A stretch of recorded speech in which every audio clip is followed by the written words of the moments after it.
बच्चों, आज के रिवीजन क्लास में हम पहले एक पाठ को दोहराएंगे जिसका नाम है याद रखना नानी की बात।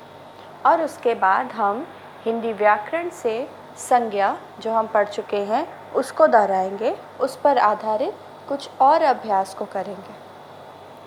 तो पहले हम शुरू करते हैं अपने पाठ से। पाठ का नाम है याद रखना नानी की बात। बच्चों, ये पाठ हम लोग ने पढ़ा था। इस पाठ में हम लोग ने ये पढ़ा था कि ये जो चित्र में आप देख रहे हो, ये छोटे छोटे बच्चे हैं। इन बच्चों से मिलने इनकी नानी आई थी, जो उनके लिए बहुत सारी चीज़ें लेके आई थी। कभी कभी जब हमारी नानी हमसे मिलने आती हैं तो वो हमारे लिए भी तो कितनी सारी चीज़ें लेके आती हैं। हमें वो कितनी अच्छी अच्छी कहानियाँ सुनाती हैं, हमारे लिए अच्छी अच्छी चीज़ें बनाती हैं, हमें बना के खिलाती हैं। और सबसे ज़रूरी बात, सबसे महत्वपूर्ण बात कि नानी या जो भी हमसे बड़े हैं, चाहे वो हमारी नानी हो, हमारी दादी हो या हमारी माँ हो, जो भी हमसे बड़े होते हैं वो हमें बहुत सी अच्छी अच्छी बातें सिखाते हैं। क्या सही है, क्या गलत है, हमें क्या करना चाहिए, हमें कभी झूठ नहीं बोलना चाहिए। इस तरह की बातें हमें हमसे जो बड़े होते हैं वो हमें सिखाते हैं। तो ये पाठ भी वैसा ही है। इस पाठ में हम लोग ने पढ़ा था कि नानी आई थी और वो फल, मिठाइयाँ, चावल, चीनी, ये सब चीज़ें लेके आई थी। और जो चावल और चीनी नानी लाई थी, उसी चावल चीनी से नानी ने क्या बनाया था? नानी ने खीर बनाई थी। खीर तो बहुत पसंद आती है ना, तो नानी ने खीर बना के खिलाई थी। उसके बाद नानी ने कहानियाँ सुनाई थी। तो किसकी किसकी कहानी सुनाई थी? राजा की, रानी की, मछली की, पानी की, उपवन की, तितली की, इन सभी चीज़ों की नानी ने कहानियाँ सुनाई थी। उसके बाद जब नानी आई थी तो खूब मज़ा आता था। दिन रात हम लोग नानी से बातें करते थे, नानी के साथ खेलते थे, तो और खूब मज़ा करते थे। और जब नानी वापस अपने घर जा रही थी तो जाते जाते नानी ने हमें एक बात भी सिखाई थी।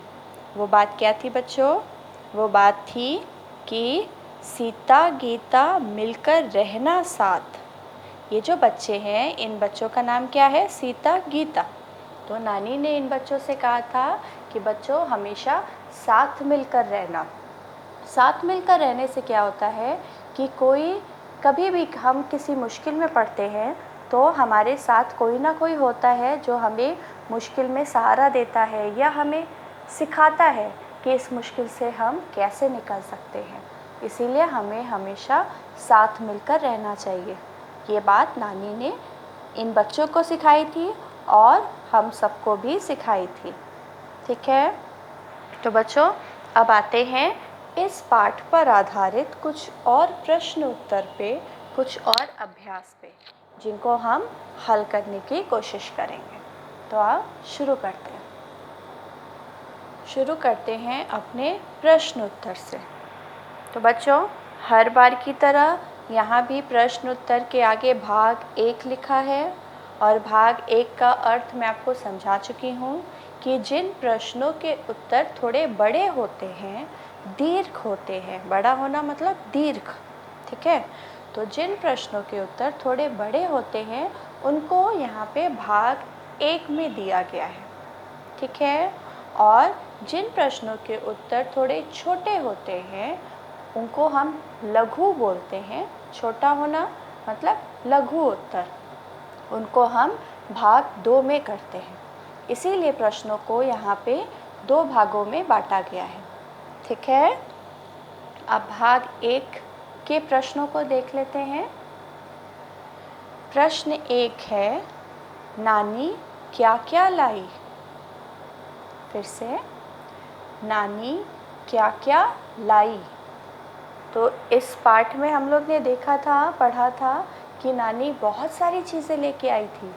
तो आपको उन्हीं चीज़ों का नाम लिखना है कि नानी क्या क्या लाई, ठीक है। इस प्रश्न का उत्तर आप लिखेंगे अपने आप से। और प्रश्नों का उत्तर लिखने से पहले क्या करना है?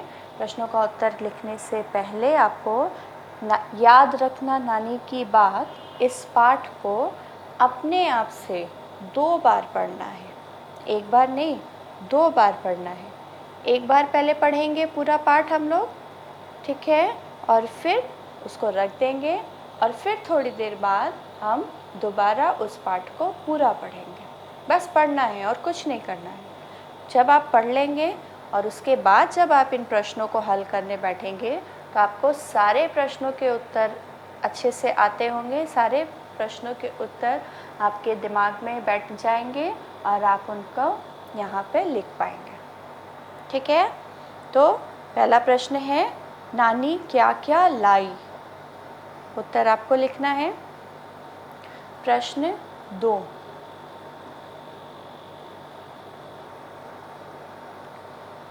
नानी ने किसकी किसकी कहानी सुनाई? तो ये भी तो हम लोग ने अभी पाठ में पढ़ा था कि नानी ने किस किस चीज़ों की कहानी सुनाई थी।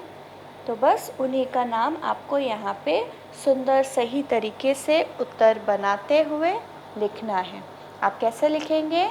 नानी ने किसकी किसकी की जगह जिन जिन चीज़ों की कहानी सुनाई उनका नाम लिखेंगे और आगे लिखेंगे कहानी सुनाई, ठीक है। प्रश्न 3, बच्चों आपकी नानी ने आपको कौन कौन सी बातें सिखाई? कोई 3 बातें लिखिए। देखिए, यहाँ तो हम लोग ने सीता गीता की नानी के बारे में पढ़ा कि सीता गीता की नानी क्या क्या लाई, सीता गीता की नानी ने कौन सी कहानी सुनाई और क्या बात सिखाई। अब आप जब कभी अपनी नानी से मिलते हो, कभी वो आपके पास आती हैं, कभी आप उनसे मिलने जाते हो, तब आपको भी तो कभी नानी ने कोई अच्छी बात सिखाई होगी कि बच्चों ऐसा करना, ऐसा मत करना। इस तरीके की कोई ना कोई बात तो आपकी नानी ने आपको ज़रूर सिखाई होगी। तो आपको यहाँ पर उसी बात को सोचना है। पहले आप सोचिए कि आपको कौन कौन सी बात आपकी नानी ने सिखाई है, उसको सोचिए और फिर उन बातों को इस प्रश्न का उत्तर बनाते हुए लिखिए। कितनी बात लिखनी है? 3 बातें लिखनी है। नानी तो हमें बहुत सारी बातें सिखाती हैं, लेकिन हमें उनमें से सिर्फ 3 बातों को लिखना है, ठीक है। तो ये हो गए कुल 3 प्रश्न। अब आगे बढ़ते हैं। आगे ख नंबर पे फिर से प्रश्न उत्तर है और ये प्रश्न उत्तर भाग 2 के हैं। अब आपको भाग 1 और भाग 2 का अर्थ और अंतर दोनों पता है, ठीक है। अब सीधे आ जाते हैं अपने प्रश्नों पर। भाग 2, प्रश्न 1, अपनी नानी या दादी के विषय में कोई 2 बातें लिखिए। फिर से, अपनी नानी या दादी के विषय में कोई 2 बातें लिखिए। एकदम साधारण सा सीधा सा प्रश्न है बच्चों कि या तो आप अपनी नानी के बारे में या फिर अपनी दादी के बारे में, किसी एक के बारे में। यहाँ पे बीच में या लिखा है, या। अगर या लिखा होता है तो 2 चीज़ों में से कोई एक चीज़ हम लोग करते हैं, ठीक है। और अगर यहाँ बीच में या नहीं लिखा होता और लिखा होता तो हमें इन दोनों के बारे में लिखना पड़ता। फिर से बता रही हूँ, जब भी कोई 2 चीज़ों के बीच में या लिखा होता है तो हमें उन दोनों में से एक चीज़ को चुनना होता है, ठीक है। लेकिन अगर 2 चीज़ों के बीच में या 2 बातों के बीच में और लिखा है तो हमें दोनों को करना होगा। आपके प्रश्न में लिखा है अपनी नानी या दादी के विषय में, तो या तो नानी के विषय में या फिर दादी के विषय में, किसी एक के विषय में। और विषय का मतलब हुआ बारे में, ठीक है। ऐसे बोलते हैं ना, नानी के बारे में, दादी के बारे में, तो विषय में मतलब बारे में। तो किसी एक के बारे में आपको कोई 2 बातें लिखनी है। ठीक है, तो आप इस प्रश्न का उत्तर कैसे शुरू करेंगे? आप लिखेंगे उत्तर 1। ठीक है, मान लीजिए आपने नानी के बारे में लिखा, तो आप लिखेंगे मेरी प्यारी नानी। मेरी प्यारी नानी, ये हम डालेंगे हेडिंग। उसके बाद 1 नंबर डालेंगे, एक बात लिखिए जो भी आपको आपकी नानी के बारे में अच्छी बात लगती हो, और फिर 2 नंबर डालेंगे, दूसरी बात लिखेंगे। ठीक है, और यदि आप दादी के बारे में लिख रहे हैं तो आप लिखेंगे मेरी प्यारी दादी, और उसी प्रकार नंबर डालते हुए 1, 2 आप अपनी दादी के बारे में 2 बातें लिखेंगे। ठीक है बच्चों, आसान है, इस प्रश्न का उत्तर बनाइएगा और फिर अपनी नानी या दादी को ज़रूर बताइएगा। उनको भी सुन के बहुत अच्छा लगेगा कि आप उनके बारे में क्या 2 बातें सोचते हैं या आपने क्या 2 बात लिखी है, उनको भी ज़रूर बताना। अब आगे बढ़ते हैं। प्रश्न 2, अपनी किसी मनपसंद कहानी को अपने शब्दों में 2 पंक्तियों में समझाइए। फिर से पढ़ रही हूँ। अपनी किसी मनपसंद कहानी को अपने शब्दों में 2 पंक्तियों में समझाइए। ये भी आसान है। कोई भी आपकी कहानी, कोई भी कहानी जो आपको पसंद हो, चाहे वो आपने कभी टीवी में देखी हो, टीवी के किसी कार्टून में देखी हो, या आपको कभी किसी ने सुनाई हो, या आपने कहीं से पढ़ी हो, किसी किताब में पढ़ी हो, कोई भी कहानी जो आपको पसंद है उसको आप अपने शब्दों में लिखना, मतलब जैसे हम बोलते हैं सरल भाषा में, उन शब्दों में 2 पंक्तियों में समझाइए। ठीक है, जैसे मान लीजिए आपने टीवी में कोई कहानी देखी या किसी किताब में पढ़ी या आपके घर में किसी ने आपको सुनाई, कोई भी कहानी। ठीक है, उन सब में से आपको एक कहानी लेनी है। ठीक है, कहानी का नाम आप अपने मन से कुछ भी कहानी का नाम दे लीजिए जो उस कहानी पर आधारित हो। ठीक है, तो उस कहानी का नाम लिखेंगे और उसके बारे में 2 पंक्तियाँ यानी 2 लाइन, पंक्ति माने लाइन, 2 लाइन में ही हम उसका उत्तर बना करके लिखेंगे। 2 पंक्ति में समझाना है। आप कहानी को इस प्रकार लिखिएगा कि वो कहानी अगर मैं पढ़ूं तो मुझे उन 2 पंक्तियाँ पढ़ के वो कहानी समझ में आ जाए। ठीक है, आसान है, इसको करिएगा। अब बढ़ते हैं प्रश्न 3 की ओर। प्रश्न 3, क्या आप अपने रिश्तेदारों से मिलना पसंद करते हैं? क्यों?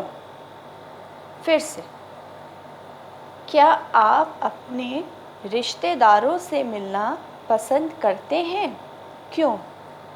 रिश्तेदार क्या होता है? जैसे कुछ हमारे घर में हमारे मम्मी पापा रहते हैं, हमारे दादा दादी रहते हैं, कभी कभी कुछ लोग ऐसे हैं जिनके घर में सिर्फ मम्मी पापा रहते हैं और भाई बहन रहते हैं। ठीक है, जैसे मैं हूँ तो मेरे माता पिता होंगे और मेरे भाई या बहन होगा मेरे साथ। कुछ लोग ऐसे होते हैं, कुछ लोगों के घर में उनके माता पिता के साथ उनके दादा दादी भी रहते हैं। कुछ लोग का घर और बड़ा होता है, वहाँ पे और ज़्यादा लोग रहते हैं, वहाँ पे माता पिता, दादा दादी, उसके अलावा चाचा चाची भी रहते हैं, चाचा चाची के बच्चे भी रहते हैं, यानी बहुत सारे भाई बहन हो जाते हैं। ठीक है, लेकिन इतने लोगों के अलावा और भी बहुत सारे लोग होते हैं जिनको हम जानते हैं, लेकिन वो हमारे घर में नहीं रहते। सब लोग तो हमारे घर में नहीं रहते, वो दूसरे घर में रहते हैं। जैसे हमारे मामा मामी, हमारे और कोई चाचा चाची हो या कोई और भैया भाभी हो, इस तरीके के बहुत सारे लोग होते हैं जिनको हम जानते हैं, उनसे मिलते हैं, लेकिन वो सब हमारे घर में नहीं रहते। तो यही सब जो लोग होते हैं इनको बोलते हैं रिश्तेदार।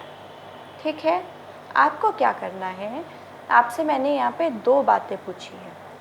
क्या आप अपने रिश्तेदारों से मिलना पसंद करते हैं? तो पहले तो आप बताओगे कि जो ये रिश्तेदार हैं जो अभी मैंने आपको समझाया, कि क्या आप उनसे मिलना पसंद करते हो?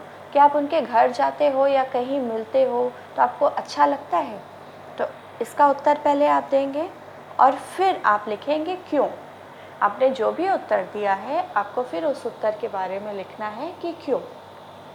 अगर मान लीजिए आपने इस प्रश्न का उत्तर दिया कि हाँ, मैं अपने रिश्तेदारों से मिलना पसंद करती हूँ, ठीक है, इस प्रश्न का उत्तर दिया आपने हाँ, तो अब आगे क्यों का उत्तर आप क्या देंगे? क्यों पसंद करते हैं? क्योंकि मैं उनसे मिल कर के खूब अच्छी अच्छी बातें करती हूँ, खूब खेलती हूँ। इस तरीके से आपको इसका उत्तर देना है कि आप क्यों पसंद करते हैं, आप क्या करते हैं उनसे मिल कर के। ठीक है, आसान है। तो ये हो गए कुल 3 प्रश्न उत्तर हमारे भाग 2 में। अब जल्दी से आगे बढ़ते हैं ग नंबर की ओर। ग नंबर बच्चों मैं पढ़ के सुना रही हूँ, एकदम ध्यान से अच्छी प्रकार सुनिएगा और इसको हल करिएगा। ध्यान से सुनना क्योंकि सिर्फ मात्रा का फ़र्क है। ग, सही उत्तर पर सही का निशान लगाइए। सही उत्तर पर सही का निशान लगाइए। सही वर्तनी चुनो। सही वर्तनी चुनो। पानी, पानी, पनी, पानी, पानी, पनी। दूसरा चूहिया, चूहिया, चूहिया। फिर से चूहिया, चूहिया, चूहिया। आगे कुटिया, कुटिया, कुटिया। आगे कहानी, कहानी, कहानी। आगे खिलाई, खिलई, खिलाई। ये हो गया बच्चों, इसको ध्यान से करिएगा, सिर्फ मात्रा का फ़र्क है। तो इसी के साथ हमारा इस पाठ का रिवीजन हम लोग ख़त्म करते हैं और आगे बढ़ते हैं हिंदी व्याकरण की ओर। संज्ञा।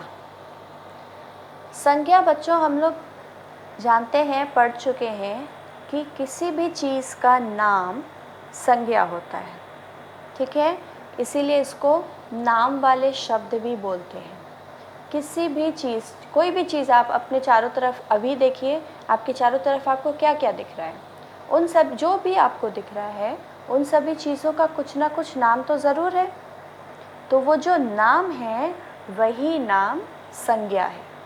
ठीक है, तो किसी भी चीज़ का नाम अगर जो भी हमें सुनाई पड़ता है, दिखाई पड़ता है, वो नाम क्या होता है? संज्ञा होता है। और इसीलिए इसको नाम वाले शब्द भी कहा जाता है। तो अब इसी संज्ञा पे आधारित यहाँ पे कुछ और प्रश्न उत्तर है जिनको हल करने से हमें संज्ञा और भी अच्छी तरीके से समझ में आ जाएगी। तो शुरू करते हैं अपने प्रश्न उत्तर से। भाग 1। भाग 1 में प्रश्न 1 है, संज्ञा को और किस नाम से जाना जाता है? फिर से, संज्ञा को और किस नाम से जाना जाता है? अभी मैंने आपको समझाया कि संज्ञा को और किस नाम से जाना जाता है, तो वही इसका उत्तर बताएंगे। ठीक है बच्चों, जो भी आपको प्रश्न उत्तर आपको दिए जा रहे हैं, ये आपको इसलिए नहीं दिए जा रहे हैं कि आप अपनी बुक खोलें और प्रश्न देख करके या किसी से पूछ करके लिख करके ख़त्म कर दें, इसलिए नहीं दिए जा रहे हैं। ये प्रश्न आपको इसलिए दिए जा रहे हैं कि आप इनको हल करने में या इनको हल करने से, इनको लिखने से आपको ये, चाहे आप संज्ञा कर रहे हो या कुछ भी कर रहे हो, आपको वो चीज़ और भी अच्छे से समझ में आ जाएगी लेकिन अगर आप किसी से पूछ लोगे या कहीं से देख लोगे तो आपको समझ में नहीं आएगा। इसीलिए मैं कहती हूँ कि पहले पाठ को पढ़ लो 1 बार 2 बार, फिर उसको रख दो। उसके बाद आप प्रश्नों को हल करिए। आपको सारे प्रश्नों के हल आपको याद ही नहीं करना पड़ेगा, या थोड़ा सा याद करना पड़ेगा, क्योंकि आप इतनी बार पढ़ चुके हो कि वो आपको अपने आप ही समझ में आता चला जाएगा। ठीक है, अब आते हैं प्रश्न 2 पर। ध्यान से देखिए प्रश्न 2। कोई 4 वाक्य लिखकर उनमें संज्ञा को रेखांकित कीजिए। फिर से, कोई 4 वाक्य लिखकर उनमें संज्ञा को रेखांकित कीजिए। कोई भी 4 वाक्य, तो आप 1 2 3 4 इस प्रकार नंबर डालिए और कोई भी 4 वाक्य लिखिए अपने मन से। कोई भी, कुछ भी आपको अपने मन से लिखना है, किसी से नहीं पूछना है। अपने मन से कोई भी 4, किसी भी चीज़ के बारे में जो आपको दिख रही है या आपके दिमाग में चल रही है, आपने आज कुछ किया या कुछ भी ऐसा, कोई भी छोटे छोटे 4 वाक्य लिखेंगे और फिर उन चारों वाक्यों में आप देखेंगे कि कहाँ कहाँ पे संज्ञा आई है। तो संज्ञा क्या होता है? नाम होता है। तो उन वाक्यों में आप देखेंगे कि कहाँ कहाँ पे नाम आया है। जिस भी चीज़ का नाम अगर आपको दिख रहा है तो उसको रेखांकित कर देंगे, वही संज्ञा हो जाएगी। ठीक है, आसान है बच्चों, करने की कोशिश करिए। अब बढ़ते हैं प्रश्न 3 की ओर। किन्हीं 5 पशु पक्षियों के नाम, पेड़ पौधों के नाम, फलों एवं फूलों के नाम लिखिए। फिर से, किन्हीं 5 पशु पक्षियों के नाम, पेड़ पौधों के नाम, फलों एवं फूलों के नाम लिखिए। आसान है, बहुत आसान है। सबसे पहले पूछा गया है पशु पक्षी, तो पहले पशु पक्षियों के नाम लिखेंगे, फिर पेड़ पौधों के, फिर फलों के और अंत में फूलों के नाम। और कितने नाम लिखने हैं? 5-5 नाम लिखने हैं। और ये सारे नाम क्या हो जाएंगे बच्चों? ये सारे नाम संज्ञा हो जाएंगे। ठीक है, अब आगे बढ़ते हैं ख नंबर पे। ख, प्रश्न उत्तर भाग 2। प्रश्न उत्तर, पहले प्रश्न 1 में है, संज्ञा किसे कहते हैं? अपने शब्दों में समझाओ। ठीक है, संज्ञा किसे कहते हैं, अपने शब्दों में समझाना है। तो आपको अभी तक जो मैंने इतनी बार संज्ञा को समझाया, आपको क्या समझ में आया कि संज्ञा किसे कहते हैं? उसी बात को आपको अपने शब्दों में लिखनी है, यानी सरल भाषा में यहाँ पे लिखनी है। जो भी आपको समझ में आया कि संज्ञा किसे कहते हैं, उसको आपको इस प्रश्न के उत्तर में लिखना है। प्रश्न 2, नीचे दिए गए नामों को अलग अलग वर्गों में विभाजित करिए। फिर से, नीचे दिए गए नामों को अलग अलग वर्गों में विभाजित करिए। देखो, यहाँ पे नीचे कुछ बहुत सारे नाम दिए गए हैं। ठीक है, आपको उन्हें अलग अलग विभाजित करना है, यानी डिवाइड करना है। ठीक है, अलग अलग वर्गों में डिवाइड करना है।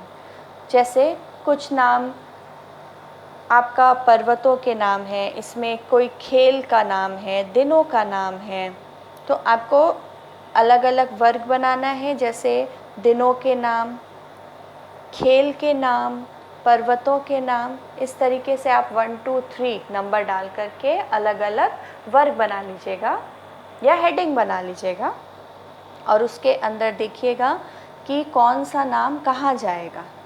अब मैं आपको नाम पढ़ के सुनाती हूँ। सोमवार, ये एक नाम हुआ। दूसरा नाम तितली, फिर गंगा, यमुना, लूडो, हिमालय, विंध्याचल,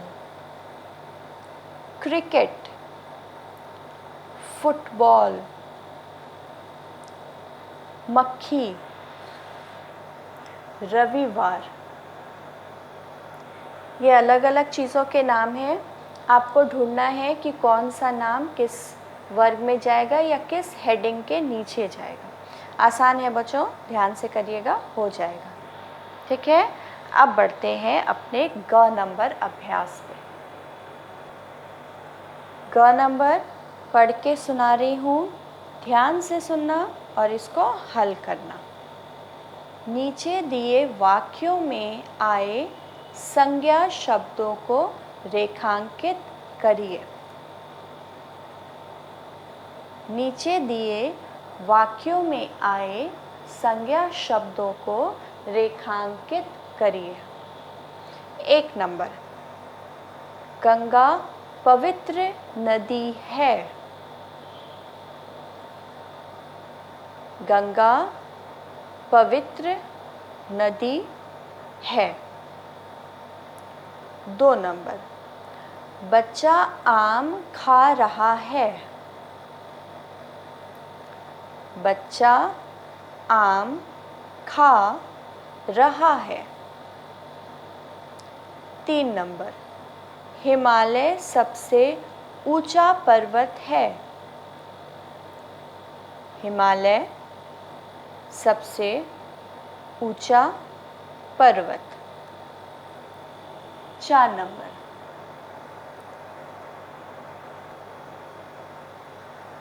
रमन दौड़ रहा है।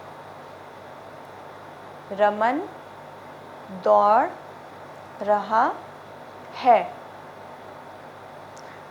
अंतिम में 5 नंबर, कल सीमा चिड़ियाघर देखने गई थी। और इसके विकल्प हैं कल सीमा चिड़ियाघर देखने।